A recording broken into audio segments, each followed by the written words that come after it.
명절 잘 쉬셨죠? 답은 불러드려야 되죠. 자, 41번은 2번입니다.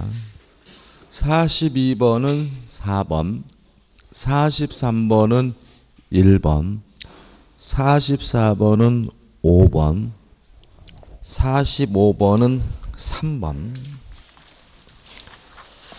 46번은 3번, 47번은 5번, 48번은 2번, 49번은 2번, 50번은 3번, 51번은 3번, 52번은 2번, 53번은 5번, 54번은 3번, 55번은 5번, 56번은 3번, 57번은 4번, 58번은 5번,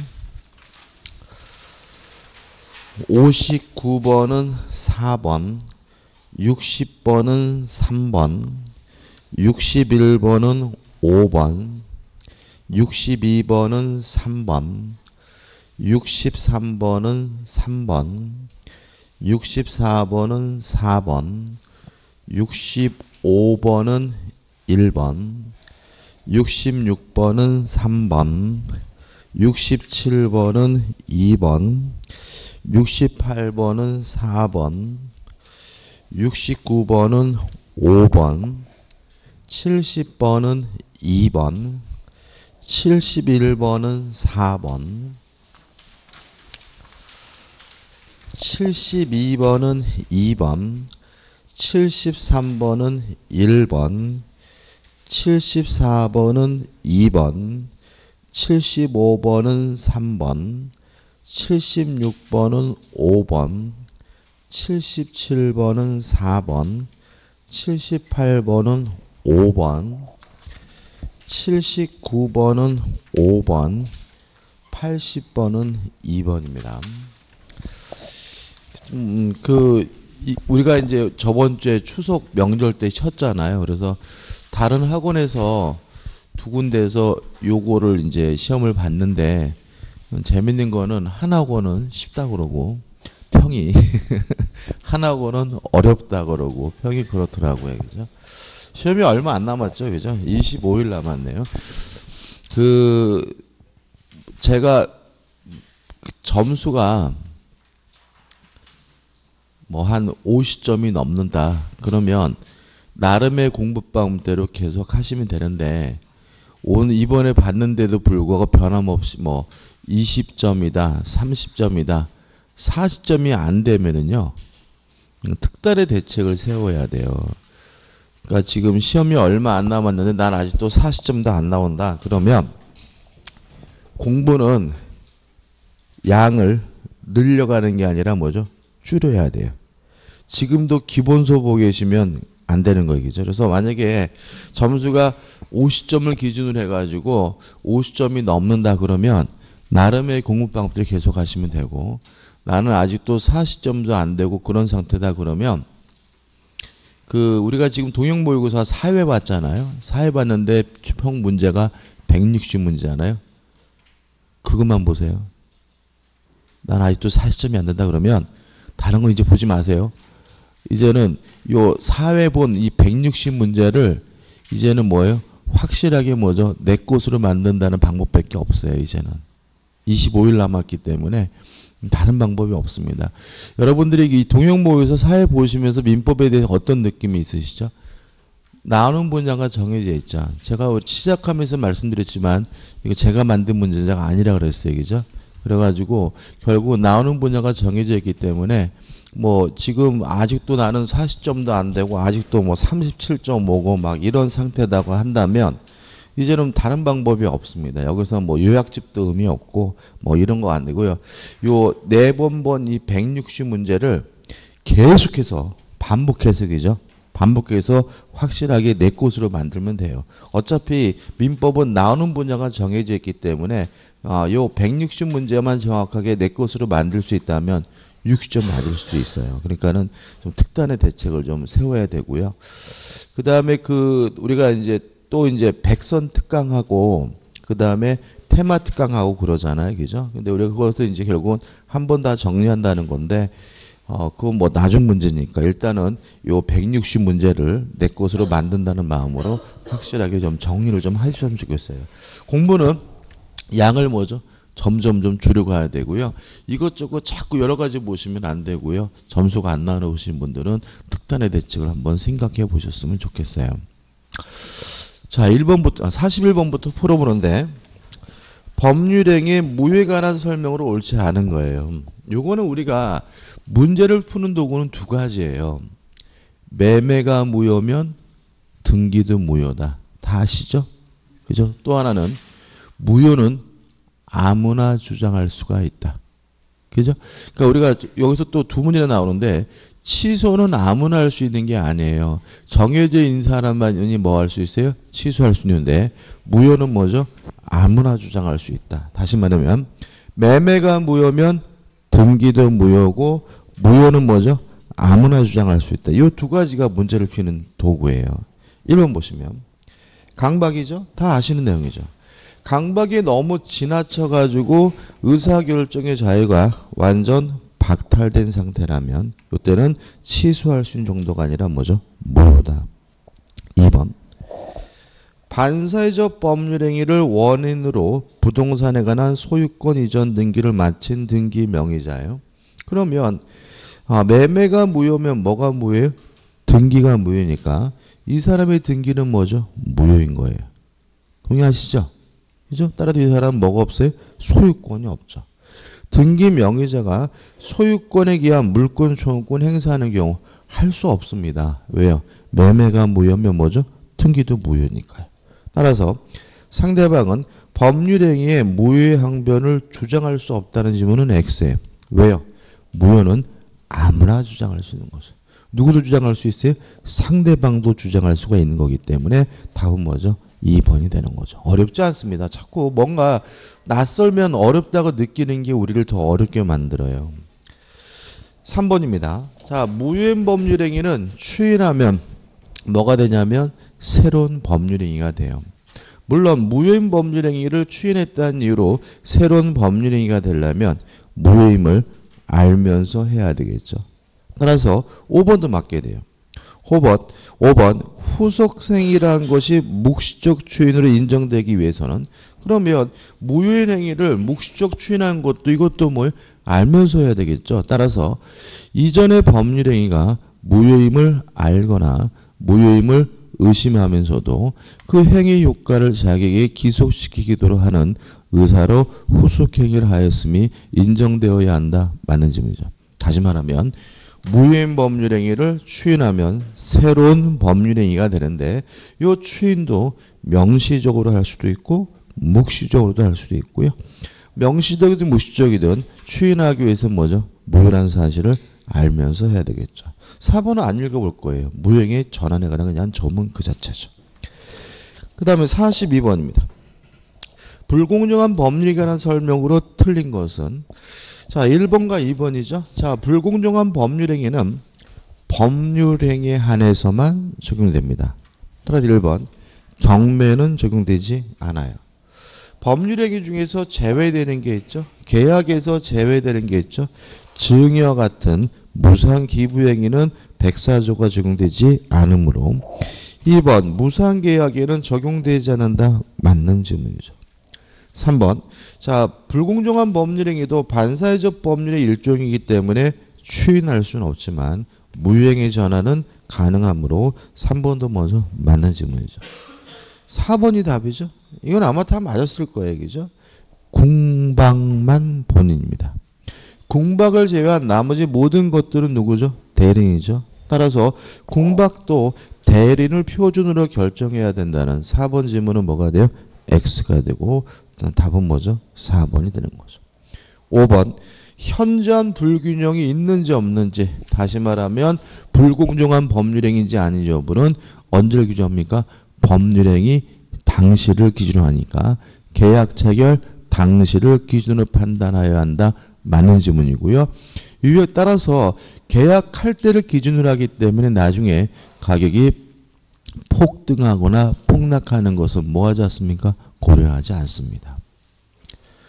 43번입니다. 차고에 관한 다음 설명 중 틀린 것은 1번 차고자에게 중대한 과실이 있으면 취소할 수 없다. 맞죠? 자, 그러면 중대한 과실이 있다는 사실이 입증이 되면 취소할 수 없으니까 누가 입증하겠습니까? 취소를 못하게 막으려는 상대방 측에서 입증해야 되겠죠. 따라서 이 경우 중대한 과실에 대한 입증 책임은 차고자에게 있다는 질문은 X가 되겠죠. 이것도 이제 우리가 수없이 많이 했습니다. 그죠? 자, 중요 부분은 누가 입증합니까? 차고자, 표의자가 입증한다. 왜요? 중요 부분이 입증이 되면 뭐 할 수 있어요? 취소할 수 있으니까요. 중대한 과실에 대한 입증 책임은 누구에게 있습니까? 상대방에게 있다. 왜요? 중대한 과실이 입증되면 더 이상 뭐 할 수 없어요? 취소할 수 없으니까. 답은 뭐죠? 1번이죠. 2번 갑이 을에게 75만 원에 팔겠다는 내용을 전신기사 병에게 타전토로 부탁하였으나 병의 실수로 7만 5천에 팔겠다는 내용이 타전됐어요. 전형적인 표시상의 착오고요. 또 경제적 불이익이 또 있으니까 갑은 그 의사표시를 취소할 수 있다. 맞는 질문이죠. 3번 일반 보증이라고 믿고 보증했는데 나중에 연대 보증이었어요. 그러면 이것도 경제적 불이익이 있는 거죠. 따라서 뭐가 돼요? 중요 부분이 되고요. 4번 자, 취소는 무효는 아무나 주장할 수 있지만 취소는 정해져 있는 사람만이 합니다. 첫째, 제한 능력자 취소할 수 있고요. 두 번째, 착오, 사기, 강박에 의한 의사표시자 취소할 수 있고 대리인, 승계인 취소할 수 있죠. 나머지 사람들은 취소할 수 없어요. 따라서 착오를 일으켰다면 착오에 의한 의사표시자가 취소할 수 있는 것이지 상대방은 뭐 할 수 없어요? 취소할 수가 없는 거니까 4번도 뭐죠? 맞는 질문이죠. 5번 화해계약은 원칙적으로 착오를 이유로 취소할 수가 없습니다. 44번입니다. 44번은 별표해 두시고 정확하게 다 기억해 두셔야 돼요. 그죠? 대리권 제한에 대해서 시험 문제 아주 잘 냅니다. 일단 1번과 2번입니다. 대리인이 수인 여러 명인 경우에는 원칙적으로 각자 대리인데 법률 규정이나 승권 행위를 통해서 공동으로 하라는 제한이 있으면 뭐가 돼요? 공동 대리가 되고요. 공동 대리의 가장 전형적인 것이 뭐라 그랬죠? 친권자다. 기억나시죠? 따라서 1번. 대리인이 수인이더라도 각자 대리가 원칙이지만 친권의 행사에 있어서는 공동으로 대리하여야 한다. 맞는 질문이죠. 2번 공동대리는 뭘 경적 공동으로 합니까? 의사결정만. 따라서 의사결정만 공동으로 하므로 수동대리는 공동으로 할 필요가 없습니다. 왜요? 수동대리는 대리인이 실질적으로 뭘 안 해요? 의사결정을 안 하니까요. 따라서 2번. 공동대리에 제한이 있는 경우에도 수동대리에 있어서는 통설적 견해는 각 대리인이 단독으로 수령할 수 있는 것으로 해석한다. 맞는 질문이죠. 그 다음에 3, 4, 5번입니다. 자, 자기계약 쌍방대리는 원칙적으로 금지가 됩니다. 다만 예외적으로 첫째, 본인의 허락이 있으면 가능하므로 3번 자기계약 또는 쌍방대리는 본인 일을 허락한 경우에는 그 대리행위는 유효하다. 맞는 질문이고요. 두 번째, 채무이행도 자기계약 쌍방대리가 가능하므로 4번 채무이행의 경우에는 자기계약 또는 쌍방대리가 허용된다는 질문도 맞는 질문이죠. 답은 5번인데 자, 우리 판례는 본인에게 이익만을 주는 행위를 자기계약하는 게 가능하다 그랬죠. 뭐가 있다 그랬죠? 이게 본인에게 이익만을 주는 자기계약이 흔하다 그랬어요? 흔하지 않다 그랬어요? 흔하다 그랬죠. 왜요? 친권자, 법정 대리인이 자기 재산을 아들에게 뭐죠? 증여하는 거. 이번 달 용돈 50만 원이다. 50 너무 많구나. 이번 달 용돈 뭐죠? 10만 원이다. 이거 뭐예요? 증여인데 자기 계약이 가능하다. 왜요? 본인에게 항상 뭐가 돼요? 이익이 되니까요. 따라서 5번 보시면 친권자의 재산을 자에게 증여함에 있어서 자, 본인에게 항상 뭐죠? 이득이 되죠? 친권자가 수증자로서의 자회지를 대리하는 것은 자기 계약이지만 허용이 됩니다. 따라서 자기 계약이므로 자의 허락이 있어야 그 대리행위가 유효한 것이 된다는 질문은 X가 되고요. 답은 뭐죠? 5번이 되는 거죠. 아마 올해 시험에도 이런 비슷한 유형의 문제가 나올 거예요. 저번 주에 주택관리사 2차 시험이 있었거든요. 근데 시험이 굉장히 어려웠어요. 어려웠고 이렇게 내용을 이렇게 보니까는 감옥과 상관이 없는 문제가 많이 출제되고 그래가지고 굉장히 힘들었다고 막 이런 평이 많더라고요. 그래서 이번에 우리 학원 수강생들도 2차 시험 보신 분들이 이렇게 많이 합격을 못했어요. 그래서 그것 때문에 또 갑자기 또 어떤 소문이 돌기 시작했냐면 올해 공인중개사 시험도 어려울 것 같다 이런 소문이 돌기 시작했는데 그건 아니에요. 솔직히 주택관리사 2차 시험은 합격률이 60%가 넘었어요. 지금까지. 작년 같은 경우에는 우리 학원에서 주택관리사 2차 공부하신 분들은 거의 100% 합격하셨어요. 너무 합격률이 높았어요. 그래서 좀 약간 뭐죠? 비정상적인 것을 정상으로 바꾸기 위한 과정인 거지. 제가 봤을 때는 그게 공인중개사 시험을 어렵게 출제될 것이라는 논지의 근거가 될 수는 없을 것 같아요. 그러니까 실제로 시험이 합격률이 60%가 넘는 건 좀 지나친 거죠. 그죠? 학원에서 공부하신 분들은 거의 뭐죠? 100% 다 붙는다는 것도 좀 지나친 거고, 그래서 약간 좀 비정상적인 것을 정상으로 바꾸기 위한 과정일 수 있는 것이지, 그게 무슨 뭐 공인중개사 시험이 어렵게 출제될 거다라는 예상을 할 수 있는 근거가 되는 건 아니니까요.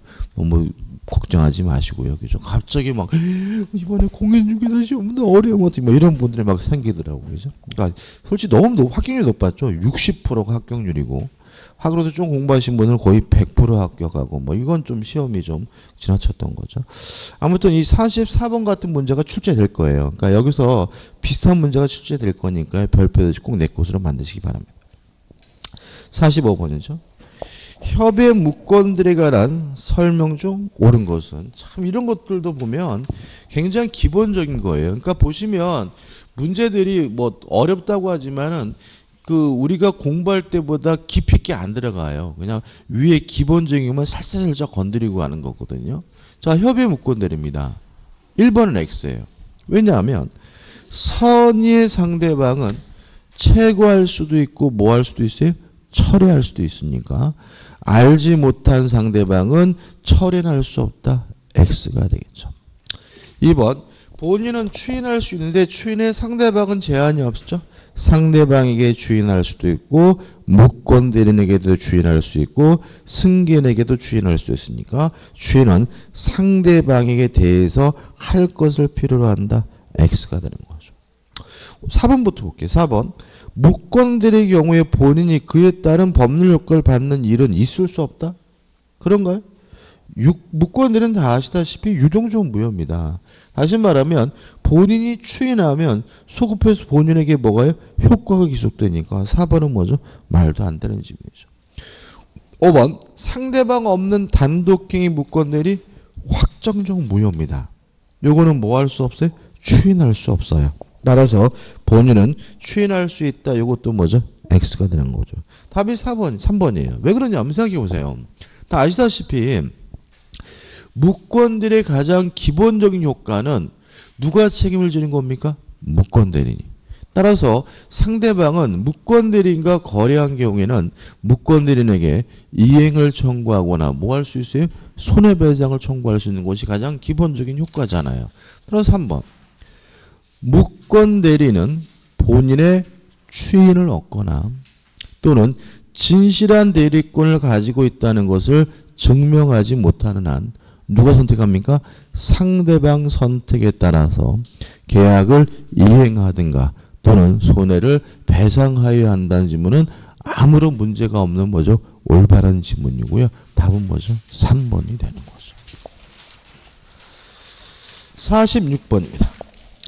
기한의 이익이라는 설명으로 옳은 것은 참 이것도 의외로 또 잘 틀리시던데 일단 우리가 한번 정리해 볼게요.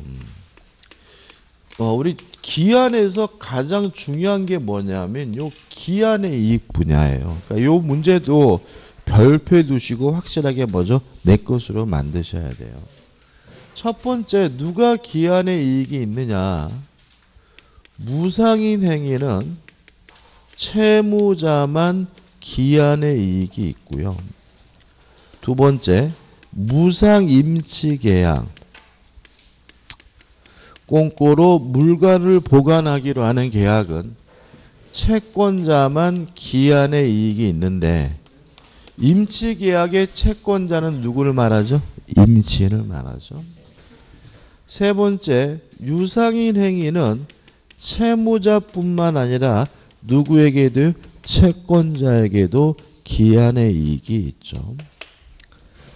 그 다음에 1번, 2번처럼 한쪽 당사자에게만 기한의 이익이 있는 경우에는 이때는 자유롭게 포기하는 것이 가능한데 유상이어서 채무자뿐만 아니라 채권자에게도 기한의 이익이 있는 경우에는 채무자는 채권자의 손해를 배상해야 비로소 뭐죠? 포기하는 것이 뭐죠? 가능하다. 기억나시나요? 그죠? 그러면 저희가 요거는 우리가 흔히 뭐라 그런다 그러세요? 중도상환 수수료라고 했죠. 은행에서 대출 받으면 물론 뭐죠? 이자를 주니까 뭐죠? 유상이다. 근데 3년 상환으로 돈을 빌렸는데 미리 돈을 갚으러 가면 은행 여직원이 고맙다 그러는 게 아니라 뭐죠? 중도상환 수수료 달라고 한다. 왜 그러느냐? 유상이면 채권자인 은행에도 뭐가 있어요? 기한의 이익이 있으니까 손해를 배상해 달라는 얘기다. 다시 말하면 유상이어서 채무자 채권자에게 모두 기한의 이익이 있다면 손해를 배상하면 포기하는 것이 뭐죠? 가능한 거죠. 그죠? 그 다음에 이러한 기한의 이익 상실입니다. 기한의 이익 상실 사유는 첫째, 담보 제공 의무를 이행하지 않거나 또 채무자가 파산하거나 또는 약정 기한 이익 상실 사유가 있으면 기한의 이익이 상실하게 되는데 가장 중요한 것은 뭐예요? 채무자가 담보를 손상, 감소, 멸실시키면 기한의 이익이 뭐죠? 상실한다. 이러한 채무자가 담보를 손상, 감소, 멸실시켰다는 이유로 기한의 이익이 상실하면 원칙적으로 채권자는 지금 당장 돈을 받거나 즉시 변제를 청구할 수가 있고요. 즉시 변제를 청구했는데도 불구하고 변제하지 않으면 그때는 채무불이행, 이행지체가 되는 것이 뭐죠? 원칙이다. 다만 주의하실 것은 꼭 그런 것은 아니고 이러한 기한의 이익 상실 사유가 있으면 그것만으로도 이행지체가 되는 경우가 있는데 자동으로 이렇게 원칙, 즉시 변제를 청구해야 비로소 변제하지 않으면 이행지체가 되는 경우를 뭐라 그러냐면 형성권적 기한이익 상실이라고 하고요. 기한이익 상실 사유가 있으면 바로 자동으로 이행지체가 되는 것을 우리가 정지, 조건부, 기한이익 상실이라고 합니다. 요 정도죠. 그죠? 자, 그럼 문제 풀어보죠. 1번. 기한의 이익이 채권자 및 채무자 쌍방에게 있는 경우 채무자는 기한의 이익을 포기할 수 없다. X입니다. 유사기여서 채권자에게도 기한의 이익이 있는 경우에는 손해를 배상한다면 뭐 할 수 있어요? 포기할 수가 있으므로 밑도 끝도 없이 포기할 수 없다. X가 되는 거죠. 2번 채무자인 갑이 저당권자 을 이외의 다른 채권자 병에게 동일한 부동산 위에 후순위 저당권을 설정해 준 경우죠. 이게 기한이익 상실 사일까요? 채무를 담보 가치를 손상 감소시킨 건가요? 아니죠. 어차피 후순위 저당권이 설정되더라도 선순위자가 먼저 받고 남는 게 있으면 누가 받는 거예요? 후순위자가 받는 거잖아요. 다시 말하면 저당권자 입장에서는 자기 밑으로 뭐 저당권이 1000개가 설정되든 10,000개가 설정되든 뭔 상관이에요. 어차피 내가 받고 남는 게 있으면 누가 받는 거예요? 후순위 권리자가 받는 거니까 이런 것들은 담보 가치를 담보를 뭐예요? 손상 감소 멸실시킨 게 아니에요. 이해되시죠? 따라서 그래서 보시면 원칙적으로 갑은 을에게 기한의 이익을 주장하지 못한다는 지문은 뭐죠? X가 되는 거죠. 그러니까 이런 것도 당하실 필요가 하나도 없어요. 그러니까 이거를 왜 당하시게 되냐면 채무자가 담보를 손상 감소 멸실시켰으면 기한에게 상실된다는 걸 아는데 그냥 막 술술술 지나쳐 버리니까 개념을 생각해 보지 않으시니까 그러는 거죠. 3번 기한이익 상실 특약은 특별한 사정이 없는 한 다른 말로 하면 원칙적으로 형성권적 기한이익 상실 특약으로 추정된다. 맞죠? 다시 말하면 두 가지가 있는데 뭐가 원칙이죠? 형성권적 기한이익 상실 특약이 원칙입니다. 답은 뭐죠? 3번이죠. 4번 형성권적 기한이익 상실 특약이 있는 경우 할부 채무의 경우 특별한 사정이 없는 한 이래의 불이익이 있으면 채무 전액에 대하여 소멸시효가 진행한다. 낯선 지문인데 요거는 우리 판례가 개별적으로 소멸시효가 진행된다고 봐요. 이게 무슨 말이냐면 3월 할부금은 3월 말부터 시작이 되고요. 4월 할부금은 4월 말부터 5월 할부금은 뭐죠? 5월 말부터. 그래서 개별적 할부금이 따로따로 별개로 뭐죠? 소멸시효가 진행된다는 것이 판례 입장이기 때문에 4번은 뭐가 돼요? X가 되는데 중요한 지문은 아닙니다. 5번입니다. 다시 한번 보시면 정제조건부 기한이익 상실 사유가 뭐라고요? 기한이익 상실 사유가 있으면 자동으로 뭐가 되는 거예요?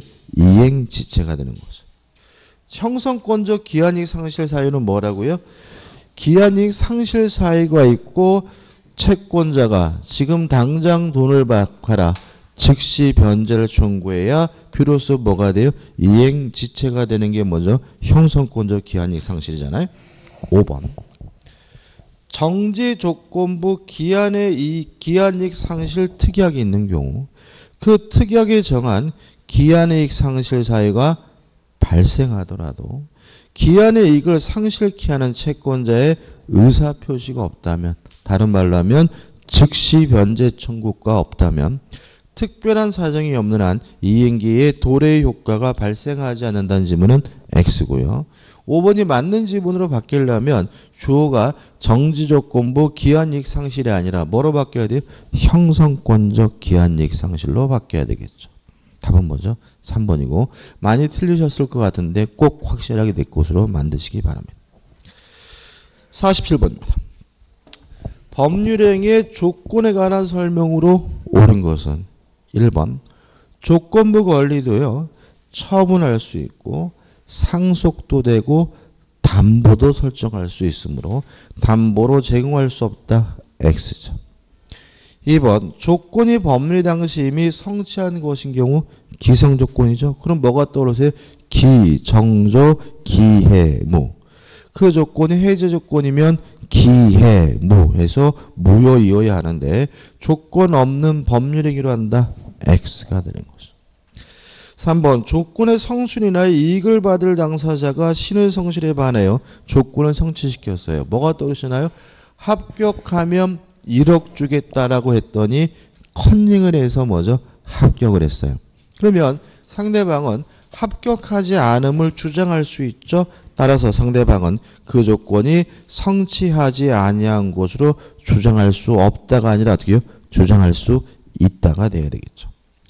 4번 조건이 반사회적이면 조건만 무효인 것이 아니라 법률행위 전체가 무효예요. 따라서 조건부 법률행위 있어 조건의 내용 자체가 불법적인 것이어서 무효인 경우 그 조건만을 분리하여 무효로 할 수 있다는 질문은 X죠. 5번 조건의 성취로 인하여 불이익을 받을 당사자가 신의 성실에 반하여 조건의 성취를 방해했어요. 뭐가 들으십니까? 합격하면 1억 주겠다라고 해놓고 감금했어요. 시험을 못 보게 했어요. 그럼 어떻게 한다고요? 그날 당장 1억 달라고 요구할 수는 없고 합격자 발표일까지 기다렸다가 1억 달라고 요구해야 된다 그러죠. 왜요? 그래서 보시면 조건이 성취된 것으로 의제되는 시점은 신의 성실에 반하는 행위가 없었다면 조건이 성취되었으라고 추산되는 시점이기 때문에 그렇고요. 답은 그래서 뭐죠? 5번이 되는 거죠.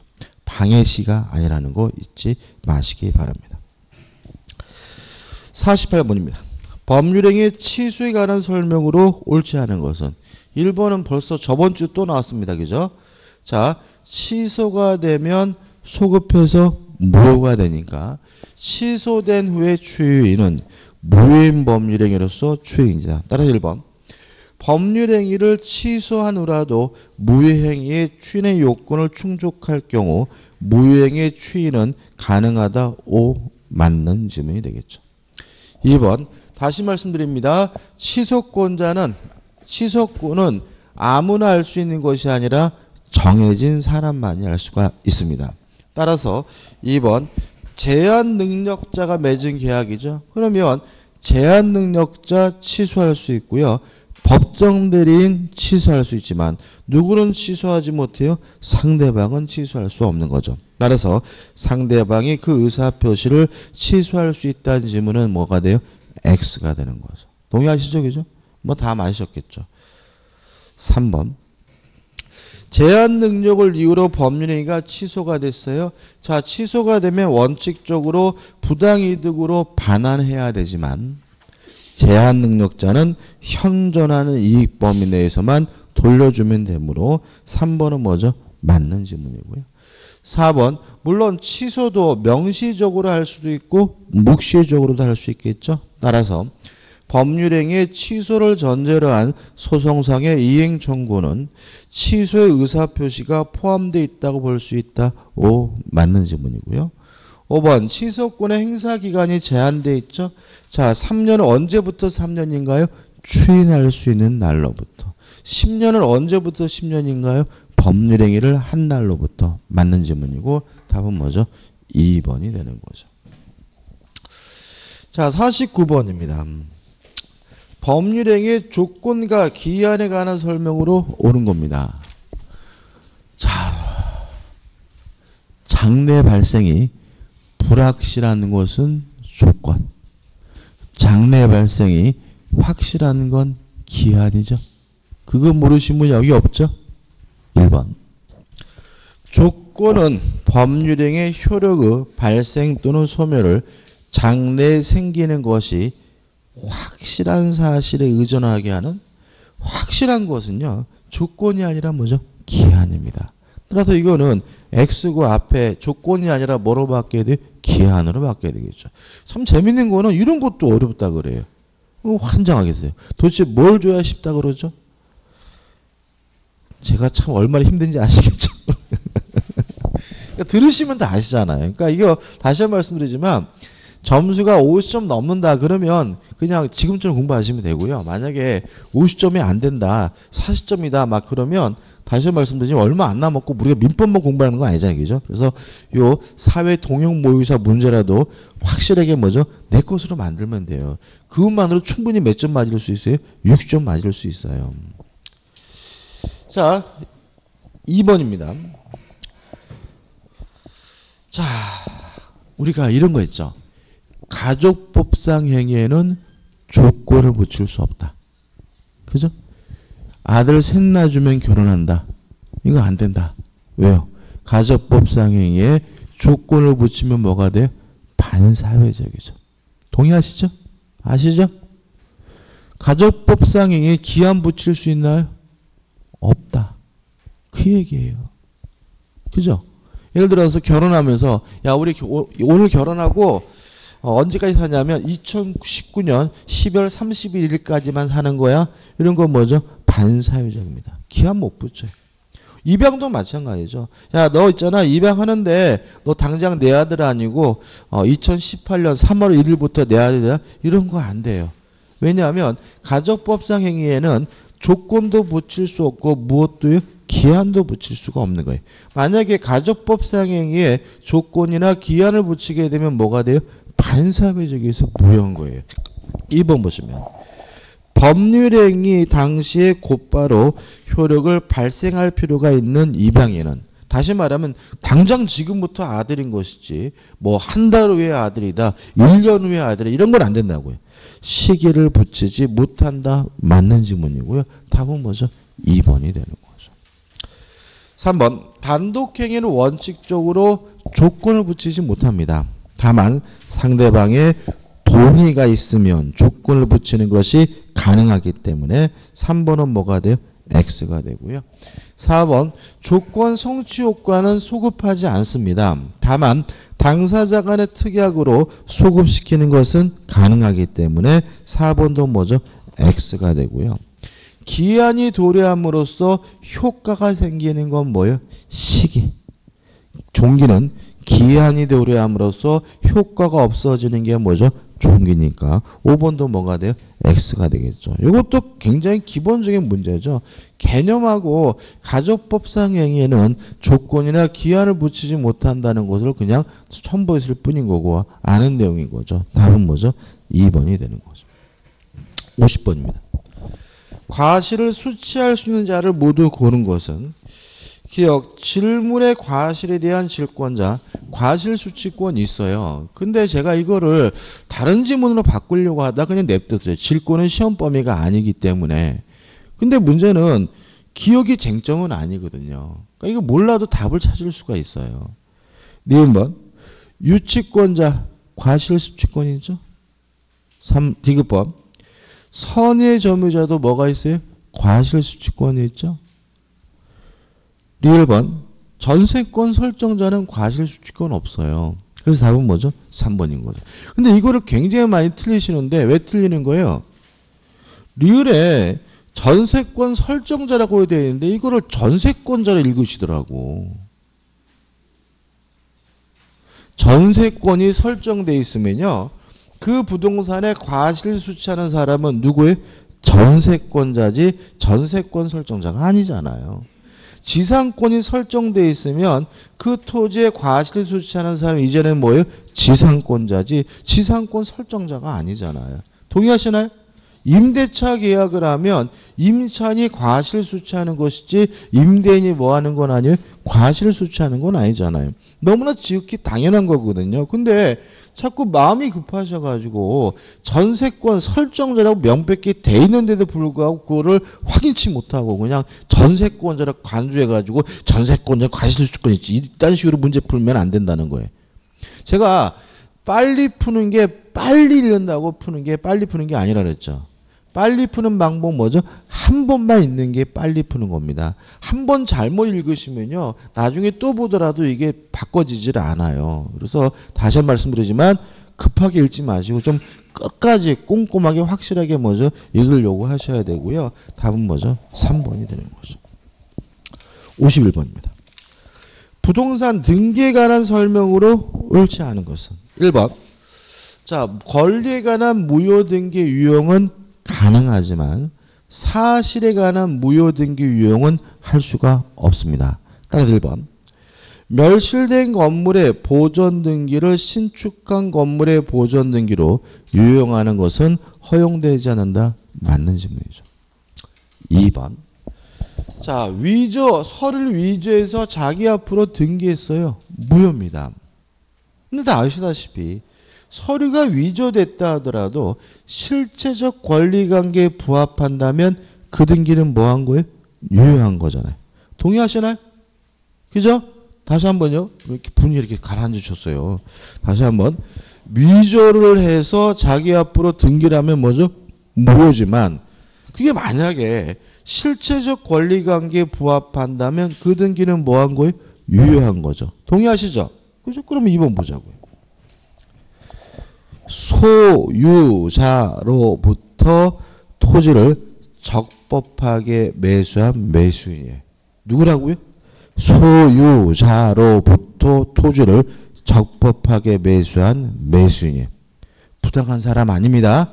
이 사람이 소유권 이전 등기가 위조된 서류에 의하여 격려되었더라도 그 등기는 유효하다. 맞는 질문이죠. 왜요? 실체적 권리관계에 부합하잖아요. 실체적 권리관계에 부합하다는 말이 뭐라고 했다고요? 소유자로부터 토지를 적법하게 매수한 매수인이라고 되어 있잖아요. 그래서 2번은 뭐죠? 답이 될 수가 없는 거죠. 3번. 가등기요. 자, 소유권 이외의 권리도 이전할 수 있고 소유권 이외의 권리 이전할 때는 부기등기 방식으로 하잖아요. 공시법 시간에 배우셨죠? 가등기도 이전 등기할 수 있어요. 뭘 통해서요?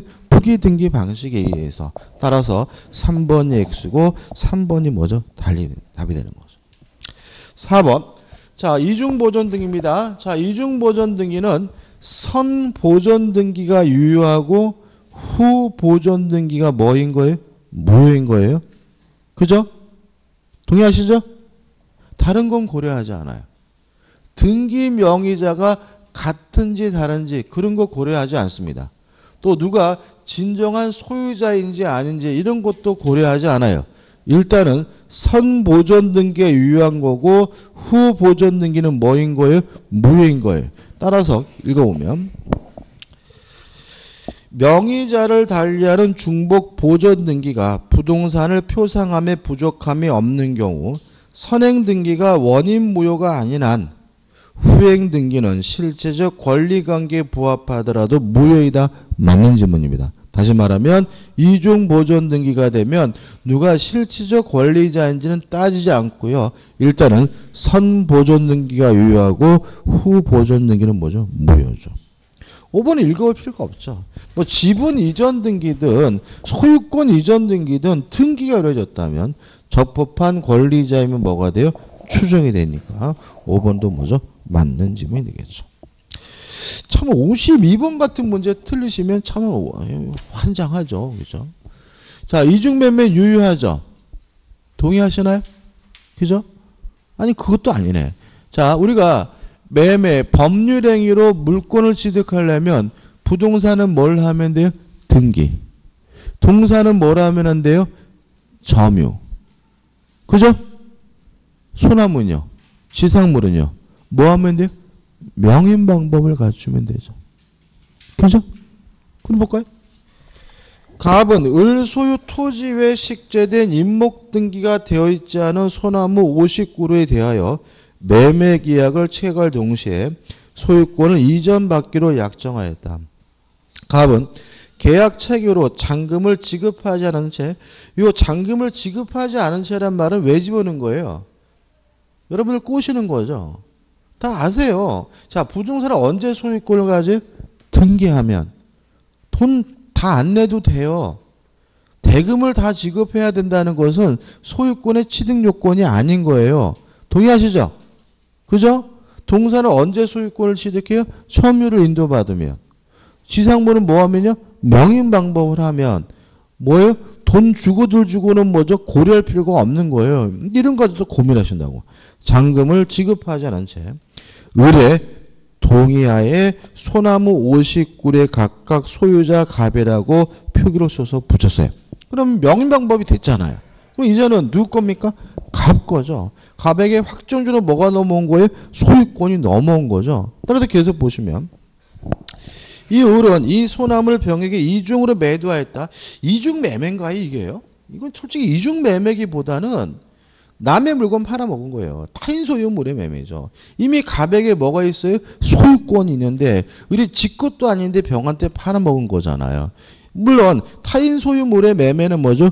유효하기 때문에 을은 갑으로부터 소유권을 넘겨받아서 넘겨줘야 될 책임은 있지만 여전히 누가 소유자인 거죠? 갑이 소유자인 거죠. 옳은 것은 1번.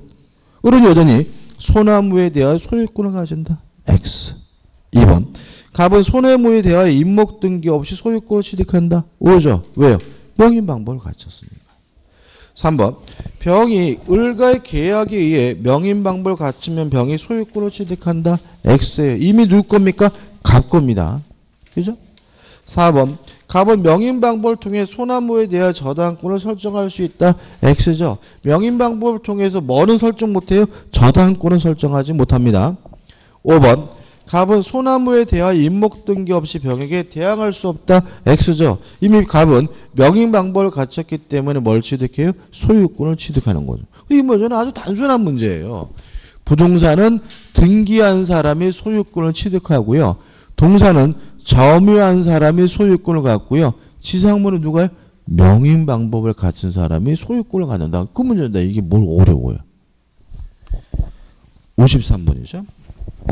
선의 취득에 대해서는 좀 째요. 그러니까 나올지 않을 가능성도 많아요. 근데 혹시 또 나올지도 모르기 때문에 드렸는데 요 선의 취득에 대해서는 지금 이 교재에 있는 이 문제라도 정확하게 내 것으로 만드시면 그것만으로 충분합니다. 일단 선의 취득의 가장 기본적인 내용은 우리 민법은 부동산 등기에 대해서는 공신의 원칙 인정하지 않아요.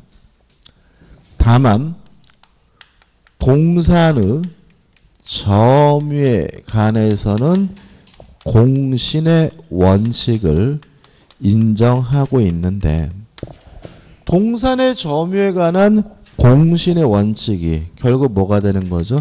선의 취득이고요. 이러한 공신의 원칙은 왜 인정하는 것이냐면 거래의 안전을 보호하기 위해서 인정되는 제도다. 따라서 선의 취득할 수 있는 물건은 동산의 하나입니다. 뭐에 대해서는요? 부동산에 대해서는 선의 취득 인정되지 않습니다. 따라서 선의 취득은 동산의 점유에 관한 공신의 원칙이니까 선의 취득자는 뭘 해야 돼요? 점유를 해야 되는데 인도 방법 중에 안 되는 게 있죠. 뭐는 안 됩니까? 점유 계정은 안 된다. 다시 말하면 점유 계정을 통해서 인도받았다 하더라도 뭐 하지 못해요? 선의 취득하지 못하고요. 그 다음에 공신의 원칙이고 거래의 안전을 보호하는 제도고요. 그 다음에 선의 취득할 수 있는 물건은 두 가지예요. 소유권과 질권을 선의 취득할 수가 있다. 이게 전부입니다. 소유권과 뭘요? 질권을. 자, 그럼 보자고요.